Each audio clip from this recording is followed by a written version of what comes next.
ಎಲ್ಲ ವಿದ್ಯಾರ್ಥಿಗಳಿಗೂ ಸಿಂಪ್ಲಿಫೈಡ್ ಕರ್ನಾಟಕ ಚಾನೆಲ್ಗೆ ಸ್ವಾಗತ.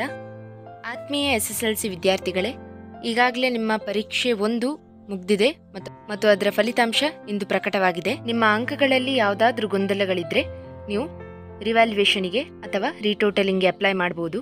ಹಾಗೆ ನೀವು ನಿಮ್ಮ ಸ್ಕ್ಯಾನ್ಡ್ ಕಾಪಿಯನ್ನು ಕೂಡ ವೆಬ್ಸೈಟ್ನಿಂದ ಡೌನ್ಲೋಡ್ ಮಾಡ್ಕೊಳ್ಬಹುದು.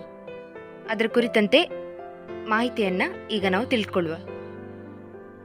SSLC ಪರೀಕ್ಷೆ 1ರ ಮೌಲ್ಯಮಾಪನಗೊಂಡ ಉತ್ತರ ಪತ್ರಿಕೆಗಳ ಸ್ಕ್ಯಾನ್ಡ್ ಪ್ರತಿ, ಮರು ಎಣಿಕೆ ಹಾಗೂ ಮರು ಮೌಲ್ಯಮಾಪನಕ್ಕಾಗಿ ಅರ್ಜಿ ಸಲ್ಲಿಸ ಬಯಸುವ ಅಭ್ಯರ್ಥಿಗಳು ಆನ್ಲೈನ್ ಮುಖಾಂತರ ಅರ್ಜಿ ಸಲ್ಲಿಸಬಹುದಾಗಿರುತ್ತದೆ. ವಿದ್ಯಾರ್ಥಿಗಳು ಮೇ 9ರಿಂದ ಮೇ 16ರವರೆಗೆ ತಮ್ಮ ಸ್ಕ್ಯಾನ್ಡ್ ಪ್ರತಿಯನ್ನು ಪಡೆಯಲು ಅರ್ಜಿ ಸಲ್ಲಿಸಬಹುದು. ಆದ್ದರಿಂದ 16ನೇ ತಾರೀಕು ಅಂದರೆ ಮೇ 16ನೇ ತಾರೀಕು ನಿಮ್ಮ ಸ್ಕ್ಯಾನ್ಡ್ ಕಾಪಿಗೆ ಅಪ್ಲಿಕೇಶನ್ ಹಾಕಲು ಲಾಸ್ಟ್ ಡೇಟ್ ಆಗಿರ್ತದೆ.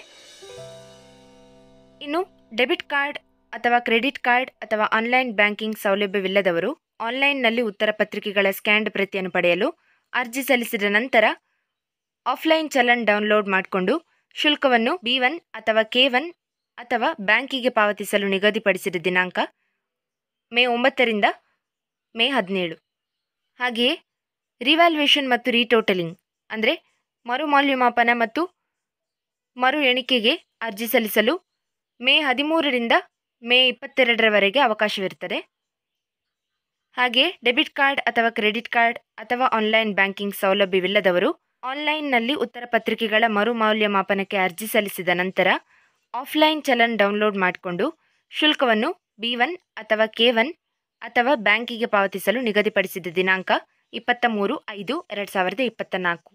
ಹಾಗೆಯೇ ನೀವು ಗಮನದಲ್ಲಿಟ್ಟುಕೊಳ್ಳಬೇಕಾದಂತಹ ವಿಷಯ ಏನೆಂದರೆ, ಯಾವುದೇ ವಿದ್ಯಾರ್ಥಿಯಾಗಿರಬಹುದು ನೇರವಾಗಿ ಮರು ಎಣಿಕೆಗಾಗಿ ಭೌತಿಕವಾಗಿ ಅರ್ಜಿ ಸಲ್ಲಿಸುವಂತಿಲ್ಲ ಮತ್ತು ಮರು ಎಣಿಕೆ ಬಯಸುವ ವಿದ್ಯಾರ್ಥಿಗಳು ಕಡ್ಡಾಯವಾಗಿ ಸಂಬಂಧಪಟ್ಟ ವಿಷಯದ ಉತ್ತರ ಪತ್ರಿಕೆಯ ಸ್ಕ್ಯಾನ್ಡ್ ಪ್ರತಿಯನ್ನು ಪಡೆಯಬೇಕಾಗಿರುತ್ತದೆ.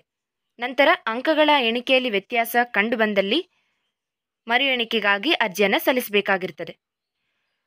ಸ್ಕ್ಯಾನ್ಡ್ ಪ್ರತಿ ಮತ್ತು ಮರು ಮೌಲ್ಯಮಾಪನದ ಶುಲ್ಕದ ವಿವರಗಳನ್ನು ನೀವಿಲ್ಲಿ ನೋಡಬಹುದು. ಸ್ಕ್ಯಾನ್ಡ್ ಪ್ರತಿ ಒಂದು ವಿಷಯಕ್ಕೆ ₹410 ಮತ್ತು ಒಂದು ವಿಷಯದ ಮರುಮೌಲ್ಯಮಾಪನಕ್ಕಾಗಿ ₹810. ನೀವು ಆನ್ಲೈನ್ ಮೂಲಕ K1ನಲ್ಲಿ ಪಾವತಿಸಿದಲ್ಲಿ ಈ ಶುಲ್ಕವನ್ನು ನೀವು ನೀಡಬೇಕಾಗ್ತದೆ. ಆದರೆ ಆಫ್ಲೈನ್ ಚಲನ್ ಮೂಲಕ B1 ಮತ್ತು K1ನಲ್ಲಿ ಪಾವತಿಸಿದ್ದಲ್ಲಿ ಒಂದು ವಿಷಯದ ಸ್ಕ್ಯಾನ್ಡ್ ಪ್ರತಿಗೆ ₹420 ಮತ್ತು ಒಂದು ವಿಷಯದ ಮರುಮೌಲ್ಯಮಾಪನಕ್ಕಾಗಿ ₹820. ಒಂದು ವೇಳೆ ಆಫ್ಲೈನ್ ಚಲನ್ ಮೂಲಕ ಯೂನಿಯನ್ ಬ್ಯಾಂಕ್ ಆಫ್ ಇಂಡಿಯಾದಲ್ಲಿ ಪಾವತಿಸಿದ್ದಲ್ಲಿ ನಿಮಗೆ ಒಂದು ವಿಷಯದ ಸ್ಕ್ಯಾನ್ಡ್ ಪ್ರತಿಗೆ ₹410 ಮತ್ತು ಒಂದು ವಿಷಯದ ಮರುಮೌಲ್ಯಮಾಪನಕ್ಕಾಗಿ ₹810. ಸ್ಕ್ಯಾನ್ಡ್ ಪ್ರತಿಗಾಗಿ ಅರ್ಜಿ ಸಲ್ಲಿಸಿದ ನಂತರ ನಿಮ್ಮ ಉತ್ತರ ಪತ್ರಿಕೆಗಳ ಸ್ಕ್ಯಾನ್ಡ್ ಕಾಪಿಯನ್ನು ಮಂಡಳಿಯು ಜಾಲತಾಣದಲ್ಲಿ ಅಪ್ಲೋಡ್ ಮಾಡ್ತದೆ ಮತ್ತು ಅದರ ಮಾಹಿತಿಯನ್ನು ವಿದ್ಯಾರ್ಥಿಗಳು ಅರ್ಜಿಯಲ್ಲಿ ನೀಡಿರುವಂತಹ ಮೊಬೈಲ್ ಸಂಖ್ಯೆಗೆ ರವಾನಿಸಲಾಗ್ತದೆ. ಸದರಿ ಮಾಹಿತಿ ಸ್ವೀಕೃತವಾದ ನಂತರ ವಿದ್ಯಾರ್ಥಿಗಳು ಉತ್ತರ ಪತ್ರಿಕೆಯನ್ನು ಮಂಡಳಿಯ ಜಾಲತಾಣದಿಂದ ಡೌನ್ಲೋಡ್ ಮಾಡಿಕೊಳ್ಬಹುದಾಗಿರುತ್ತದೆ.